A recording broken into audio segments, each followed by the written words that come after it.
देखिए इसमें half yearly आपका अर्धवार्षिक परीक्षा के प्रश्न पत्र का प्रारूप में किस तरह का प्रश्न पत्र आएगा, कैसे कैसे प्रश्न कैसे कैसे खंड बन करके आएंगे, ये हमें देखना है। तो सबसे पहले हम देखते हैं कि हमारे प्रश्न पत्र के अंतर्गत कितने प्रश्न आएंगे।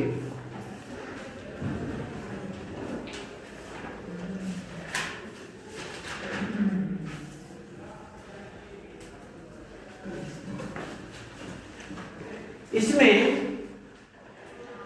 हमारे प्रश्न पत्र में, प्रश्न पत्र समझ रहे हैं ना, पेपर है, हमारे प्रश्न पत्र के अंतर्गत खंड के सुनते रहेंगे, बीच में नहीं,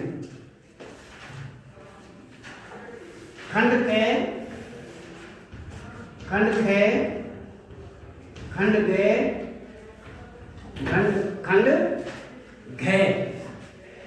तो चार खंड हमारे सामने आ गए, के, खे, गे और घे। तो चार खंड हमारे हुए। अब हमें देखना है कि चारों खंडों में अलग अलग किस किस तरह के प्रश्न बन करके आते हैं। सबसे पहले खंड कै।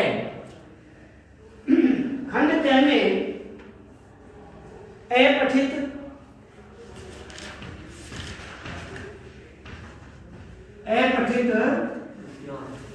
गद्यांश,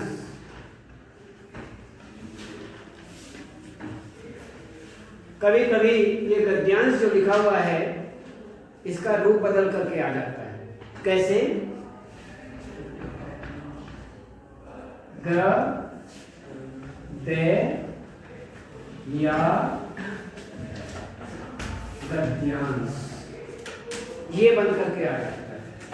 पहले ऐसे ही लिखा जाता था, हमेशा जहां तहां इधर उधर हर पुस्तक में ऐसा ही आता था। इसलिए हमें इसी का लगभग अभ्यास है। लेकिन फिर इन्होंने इसके रूप को अलग अलग कर दिया, कोई अंतर नहीं है इसमें। आप सोचें कि बहुत बड़ी बात कर दी, नहीं। व्यय हमारे पास में व्यय होता है, व्यय तो है विशेष इसमें, इसको हमने अलग अलग कर दिया, संधि विच्छेद कर दी और कुछ नहीं किया गया है। दय, यदि हम इसकी संधि विच्छेद करते हैं, दय और ये बन गया ये, और कुछ नहीं है। इसलिए बता रहा हूं कि बहुत तेरे सोचने लगते हैं, अच्छा सर ने ऐसा तो लिखा ही नहीं, जो क्या आ गया, ये क्या है, ये तो हमने देखा ही नहीं। लेकिन ऐसा नहीं है, आपने दोनों रूप देखे हुए होंगे। क्यों? किताब के अंदर ये रूप भी आता है और ये तो खैर आता ही है, ये तो आ ही सकता है और किताब के अंदर मिलता भी होगा। तो इस बात का विशेष रूप से ध्यान रखना। मैं इसलिए ये बात बता रहा हूं कि तुम्हें कुछ पूछने की आवश्यकता न पड़े, कि बार बार पूछना, ये तुम्हारा टाइम ही खराब होगा। ध्यान रखना, जितना टाइम तुम ज्यादा इधर उधर की बातें करोगे लिखने में, उतने ही क्वेश्चन कम हो जाएंगे, उतनी लिखाई कम हो जाएगी। तो ये हुआ अपठित गद्यांश और अपठित काव्यांश।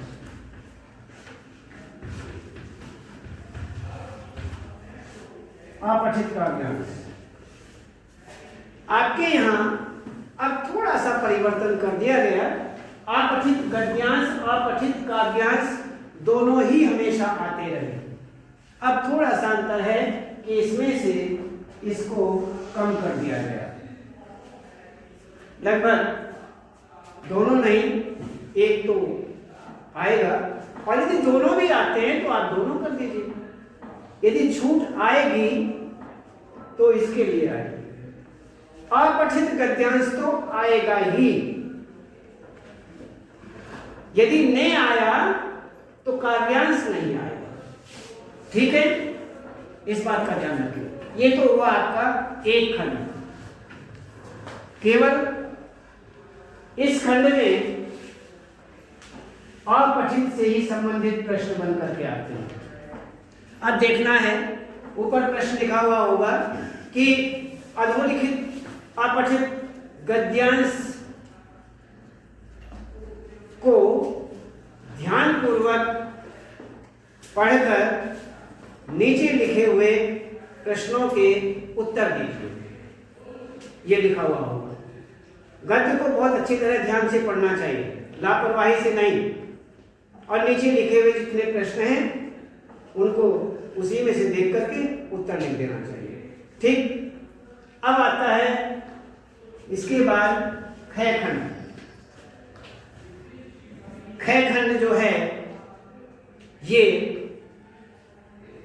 हमारा कौन सा आता है, कौन बताएगा?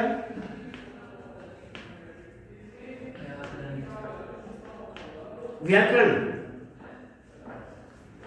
ठीक है, व्याकरण, इसमें व्याकरण होती है। व्याकरण में आपके कितने पाठ हैं? 3। निर्माण, शब्द निर्माण के अंतर्गत उपसर्ग आएंगे, प्रत्यय आएंगे, और अर्थ की दृष्टि से वाक्यों के भेद, ये भी आएगा, और समास आएंगे।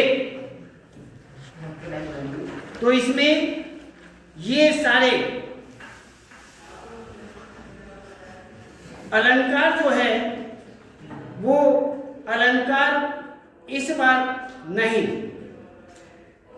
केवल समास तक इसमें आएगा। शब्द निर्माण, उपसर्ग, प्रत्यय, अर्थ की दृष्टि से वाक्य भेद और समास। हमने सिलेबस में से भेजा हुआ है, सबके पास पहुंचा हुआ होगा, ऐसा कोई नहीं होगा जिसके पास सिलेबस ना गया हो। तो इसमें ये सारे प्रश्न बन करके आएंगे, और लगभग 5 प्रश्न के लगभग हर से आएगा, हर एक से। जैसे समास हैं उनमें से भी ऐसे 5 प्रश्न बन करके आएंगे। ऐसे ही अर्थ की दृष्टि से वाक्य भेद हैं, उसमें से भी 4-5 प्रश्न बन करके आएंगे। ऐसे ही उपसर्ग है, प्रत्यय हैं, उनसे लगभग 4-4, 5-5 जैसे। और एक ध्यान रखना, बहुतेरे बहुत गलत करते हैं। बहुतेरे शब्द ऐसे आ जाते हैं जो हम बहुतेरी बार तुम्हें बता चुके हैं। जैसे कलाकार शब्द है,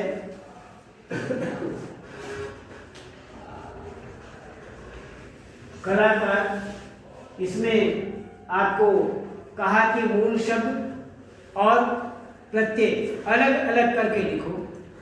जब आपको ये कह दिया कि मूल शब्द और प्रत्यय शब्द उसमें आ गया, तो आप इस बात को जानते हैं, जब तुम्हें बताया हुआ है कि प्रत्यय जो होता है वो मूल शब्द के बाद में लग करके नया शब्द बनता है। मूल शब्द के प्रत्यय कहाँ लगता है? बाद में जोड़ा जाता है, और उपसर्ग पहले जोड़ा जाता है। ठीक, उपसर्ग को यहाँ जोड़ा जाता है, यहाँ पर, और प्रत्यय पीछे जोड़ा जाता है, आगे की तरफ जोड़ा जाता है। समझ गए? तो जब हमने ये कहा है, प्रश्न में ऐसा वाक्य बनकर के आ गया कि दिए हुए शब्दों से मूल शब्द और प्रत्यय अलग अलग कीजिए, तो आप क्या करेंगे? मूल शब्द पहले लिखेंगे,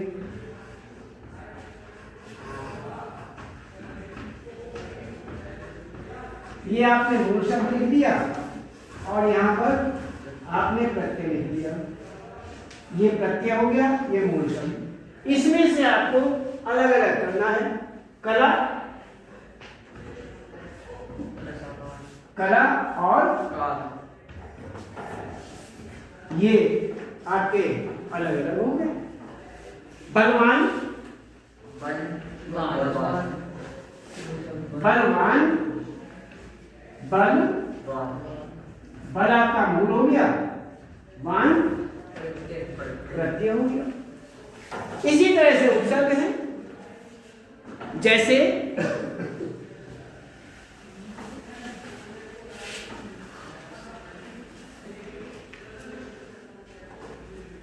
जैसे अतिरिक्त शब्द आगे मान लीजिए,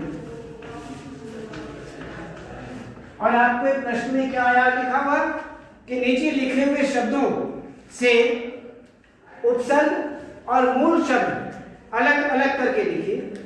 तो थोड़ा सा अंतर कर देना चाहिए हमें कि पहले उपसर्ग लिख दीजिए, उपसर्ग पहले होता है ना बस, और ये मूल शब्द। वैसे तो आप आगे पीछे इधर उधर लिख देंगे तो भी चलेगा, लेकिन नहीं, आप इस बात का ध्यान रखें उपसर्ग मूल शब्द से पहले होता है, हैं? तो हमने पहले लिख दिया, उसमें क्या आपत्ति आ गई? तो मूल शब्द, यहाँ मूल शब्द है तो क्या होगा? मूल शब्द लिख कर, और यहाँ पर अति, ये बन गया। अभियुक्त, एक शब्द आ गया अभियुक्त, अभियुक्त, और युक्त। बहुत ही गलती करते हैं। अब यहां क्या लिखेंगे? अभियु, अभियु, और आगे तक लिख दिया, गलत हो गया। यहां क्या है? अतिवि, और आगे का लिख दिया, पता नहीं क्या करते हैं। ए लिख दिया और तिरिक्त लिख दिया, ए निकाल दिया उपसर्ग और तिरिक्त मूल शब्द बना दिया। तिरिक्त क्या है? कुछ भी नहीं है। ऐसे ही यहां लिख दिया, वियुक्त लिख दिया आगे। वियुक्त क्या? मूल शब्द है। आप में से ही कोई न कोई ऐसी गलती करता है, ऐसी गलती नहीं करनी चाहिए, ये हम बताना चाहते हैं कि ऐसी गलती करोगे तो जीरो हो जाओगे। यदि जीरो होना है तो गलतियां फिर तो करोगे ही। तो ये हुआ आपका। और इसमें कुछ शब्द ऐसे भी आते हैं, प्रश्न ऐसे भी बनकर के आते हैं कि नीचे दिए हुए शब्दों से उपसर्ग और प्रत्यय छांट कर लिखिए। उपसर्ग और प्रत्यय छांट कर लिखिए, या इस उपसर्ग से नए दो शब्द बनाइए। कोई उपसर्ग दे दिया, जैसे अभी शब्द, यही देख लीजिए आपसे, अभी, अभी उपसर्ग से दो वाक्य बनाइए, ये लिख दिया। या वान शब्द से, वान प्रत्यय से दो प्रत्यय नए शब्द बनाइए। तो आपको उसी तरह से प्रत्यय बाद में जोड़े जाते हैं, वह होते हैं, और उपसर्ग पहले जोड़े जाते हैं। इस बात का अपने दिमाग में ध्यान रखना। और शब्द उस तरह के होते हैं जो तरीके के हैं। अब बलवान शब्द यदि आ गया, बहुत इसे बै एक तरफ लिख दिया, लवान लिख दिया बाद में। अब बताइए इसका क्या अर्थ हुआ? अपनी बुद्धि का भी इस्तेमाल करते हैं। बुद्धि बिल्कुल ठप नहीं है, बहुत तीव्र बुद्धि होती है बच्चे की, बहुत तेज कुशाग्र बुद्धि बोलते हैं बच्चे को, बहुत तेज। कुशाग्र की जो अग्रभाग होता है ना कुशा का, जंगल में जो कुशा होती है उसका अग्रभाग बहुत तेज होता है, यदि लग जाए ना तो अंदर घुस जाए, इतना तेज होता है। इसलिए बच्चे की बुद्धि को कुशाग्र बुद्धि कहा है। तो कुश कहते हैं, ये सब होता है कुशाग्र, कुश अग्र, कुश अग्र, कुश अग्र, कुशाग्र, शे आ और ए मिलकर के आ हो गया तो कुशा बन गया। और जब आगे है तो कुशाग्र, कुश, कुश के समान अग्रभाग, जिस प्रकार से कुशा का अग्रभाग होता है उसी प्रकार से बच्चे की बुद्धि होती है।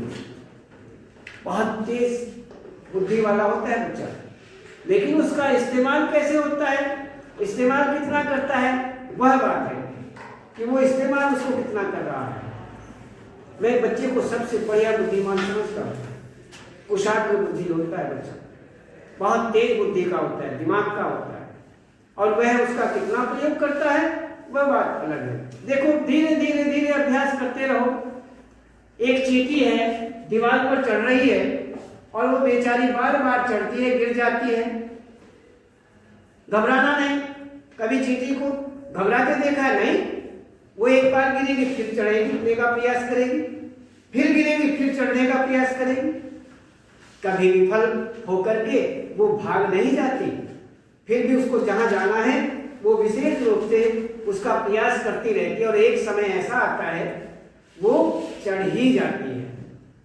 इसलिए हम पीछे न हटे, प्रयास हमेशा हमारा जारी रहना चाहिए और हम कभी भी पीछे हटने की हिम्मत नहीं करेंगे। इस बात का ध्यान रखें। और बस यही तो देखना है, हमें देखना क्या है। ये हुआ हमारा व्याकरण। इसमें इसके अंतर्गत अब हमें देखना है पत्र आएगा। पत्र, पत्र आपको चाहे उसमें 2 आए या 3 आए, कुछ ही आए, आपको एक करना है। निबंध 2 आए, 3 आए, 4 आए, कितने ही आए, आपको एक करना है। पूछने की बात नहीं है, मैं बता रहा हूं। आपको निबंध में एक करना है, पत्रों में भी एक करना है, ठीक। तो ये आपके व्याकरण के अंतर्गत खंड में से, व्याकरण में से तीनों शब्द निर्माण, उपसर्ग, प्रत्यय, अर्थ की दृष्टि से वाक्य भेद, समास और पत्र, निबंध, ये सब आ गया। अब ये आपका गैखंड, गैखंड में आपका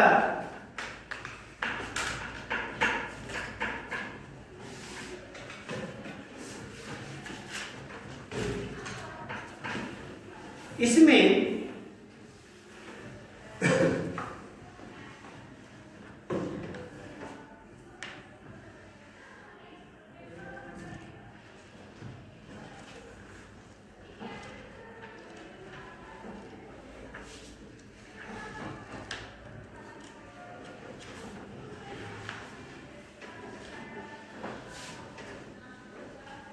इसमें कौन सा बताया था हमने? और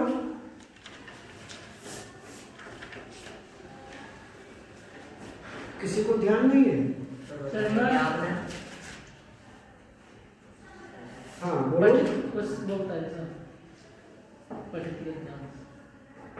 देखिए आपका इसमें पठित पाठ जो हैं ये आते हैं, जितने भी पठित पाठ हैं वही आएंगे।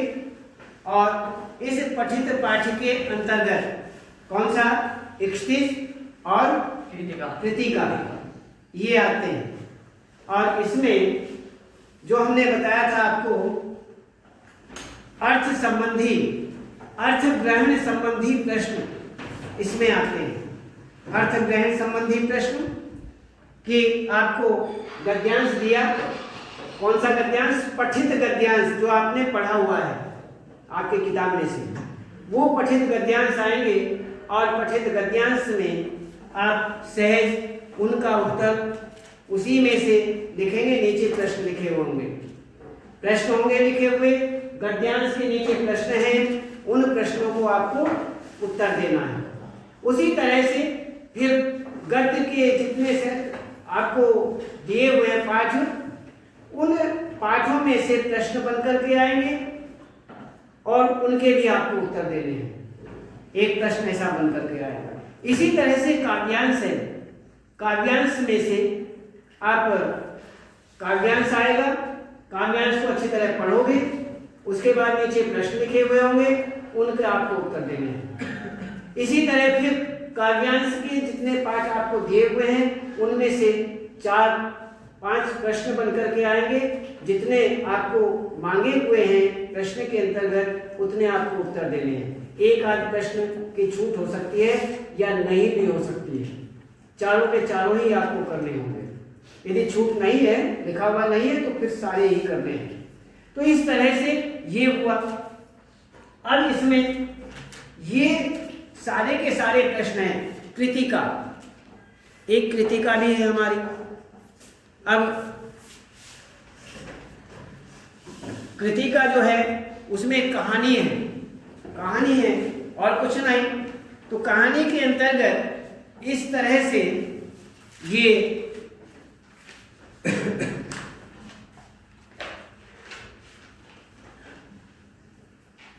ये आएंगे, केवल कहानी रूप होगा और कुछ नहीं। इसमें से कुछ प्रश्न आएंगे, उन प्रश्नों का आपको उत्तर देना है। और इसमें थोड़ा सा हम आपको खय खंड जो है, इस खय खंड में केवल व्याकरण ही आती है, ठीक है, केवल व्याकरण। इसमें गय खंड में व्याख्या, सारे के सारे प्रश्नोत्तरी जो होती है, इक्षित, इक्षित और कृतिका, ये आती है, इनसे जितने भी। और उसके बाद घय खंड जो है, घय जो है इसमें निबंध आते हैं, पत्र और निबंध केवल, ऊपर नहीं आते हैं। इसमें खय खंड में नहीं आते हैं, इसमें आते हैं घय खंड में। इसमें निबंध और पत्र जो हैं इसमें आते हैं, ठीक। ये इस तरह से आपके सामने प्रश्न पत्र बन करके आएगा। इसमें अपठित गद्यांश, खय में अपठित गद्यांश, खय में व्याकरण, गय में प्रश्नोत्तर और घय में रचना। रचना अर्थात कोई भी पत्र, निबंध आदि, हाँ आएगा। और इसी में संवाद होता है, संवाद इसी ही में आएगा, लास्ट में ही आएगा। और किसी कारणवश थोड़ा आगे पीछे भी हो जाए तो आप जहां हो वहां कर देना, ठीक। वैसे ये लास्ट में आ गया, क्यों? संवाद भी एक रचना है, इसलिए पत्र, निबंध और संवाद ये सारे के सारे लास्ट में आएंगे, घ खंड में आएंगे। इस तरह से तुम्हारा प्रश्न पत्र जो है पेपर बन करके आएगा। और आप इसको एक और ध्यान रखें, गलती नहीं करें। बहुत ही लापरवाही से क्या काम करते हैं, तो गंदा लेख होता है, ऐसी बात नहीं, सफाई से करें। बहुत ही शब्द पेपर में तो आप ठीक देखते हैं लिखे हुए, लेकिन जब कॉपी में लिखते हैं उस समय गलत लिख देते हैं, जल्दबाजी करते हैं या बुद्धि से काम नहीं लेते हैं, ध्यान नहीं रखते हैं, इसलिए ऐसी गलती करने से आपके नंबर कट जाते हैं। फिर कहते हैं हम तो बिल्कुल सही लिख करके आए थे, हमारे नंबर पता नहीं क्यों कट गए। जो गंदा लिखता है उसके भी नंबर कट जाते हैं। ध्यान रखना, भले आपने सही लिखा हुआ है लेकिन इतना गंदा लिखा हुआ है कि समझ भी नहीं आ रहा है तो उसे सही थोड़ी कहा जाता है, उसे तो गलत ही कहा जाता है। स्याही, अपनी पेन की स्याही जो है वो बहुत अच्छी होनी चाहिए, साफ, बिल्कुल साफ दिखाई दे। एक फीकी फीकी सी होती है वह नहीं, उससे कुछ दिखाई नहीं देता है, कुछ नहीं पता लगता, ऐसा नहीं होना चाहिए। बिल्कुल स्याही अच्छी हो और अच्छी तरह से लिखेंगे। एक प्रश्न करने के बाद जब दूसरा प्रश्न लिखते हैं उसके बीच में 1 या 2 लाइन छोड़ दीजिए, दूसरा प्रश्न कर दीजिए, लिख दीजिए प्रश्न नंबर 2। जब वह पूरा हो जाए उसके बाद 1-2 लाइनें फिर छोड़ दीजिए। बहुतेरे इसलिए बता रहा हूँ, बहुतेरे जो हैं एक ही जगह सारे के सारे उत्तर एक ही जगह लिख देते हैं, कुछ इधर लिख दिए, कुछ आगे लिख दिए, कुछ इधर, कुछ ऊपर, कुछ नीचे, बस 1-2 पेज पर ही पूरा अपना करके छुट्टी कर दी। ऐसा नहीं करना है, इस बात का भी ध्यान रखें। ऐसा करोगे तो गलत हो जाएगा। नंबर तुम्हारे कटते हैं, नंबर देने वाले के नंबर नहीं कटते। इसलिए इस बात का विशेष रूप से ध्यान रखेंगे और उसके बाद हम आगे बताएंगे। बस